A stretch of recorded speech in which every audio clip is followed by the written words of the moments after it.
When you learn to master emotions, you master life. When emotions control you, however, life really sucks. I am going to be talking to you today about how to fucking master your emotions, or at least get you started moving in that direction. And it all begins right now.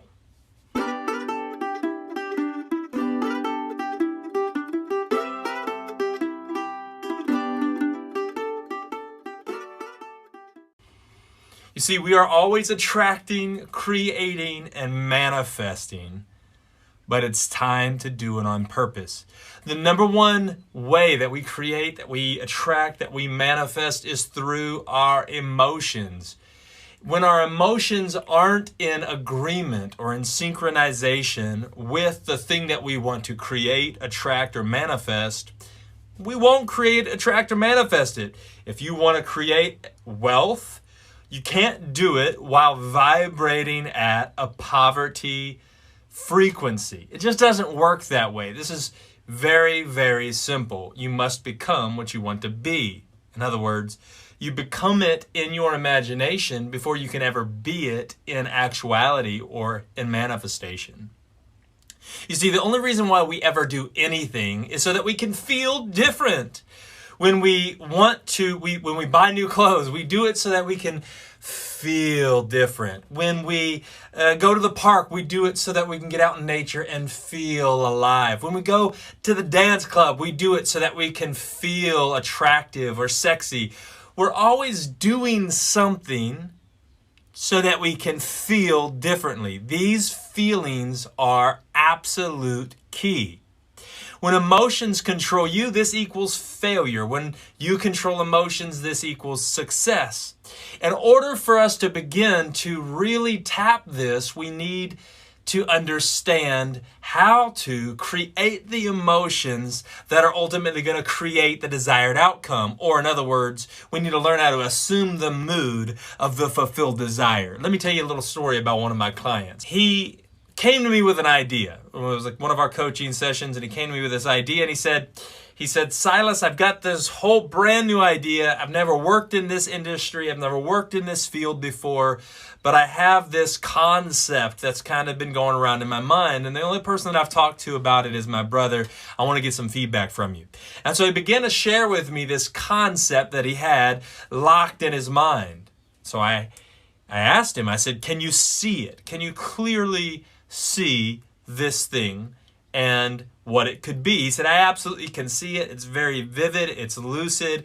And I really believe that this could end up becoming something incredible. Like, this could not only be an enormous money-making opportunity, but I genuinely believe that it could become something incredible. And I said, if you can see it, then it's yours. In other words, I told him, don't see it and hope for it. Don't see it and believe for it. See it in your imagination, visualize, sear it in your imagination, and then feel right now that it's yours. Because what's important isn't the manifestation. What's important is what's actually yours now. In the eternal now, it is already yours. As a matter of fact, even what you're manifesting right now, you already thought, did, or believed something in your past, the past you, to manifest what you're manifesting right now. The reason you're watching this video is because of a past thought. You are probably completely unaware of that past thought or past seed that was planted in your conscious. But it got planted, and now you're here watching this video, and you're like, what the hell? This is wild. So here we go. The same thing that took place for this client can take place for you. And let me finish this story. His story ended up being that even though he went through lots of bumps and bends and crucial moments in the road where he didn't think he was going to make it, the technology that started here in his mind, that was nothing other than an idea, ended up taking off, becoming a very large corporation, and now is a very successful corporation overseas. And this can happen for you too, but you need to first recognize if you can see it, it's yours. If it's yours, you need to feel it as if it's already yours. In other words, number one, visualize what you want to manifest. Visualize, see it clearly, and then sear that image in your mind. This applies to body sculpting, personality sculpting, or ultimately creating or manifesting anything that you want. You must first be able to visualize it. Second thing is, once you visualize it, feel it. Feel as if it's already yours. Don't think that maybe it will be yours. Don't believe, I'm really hoping or believing that it'll be mine. Feel it. If you can feel it, if you can see it, if you can feel it, it's already yours.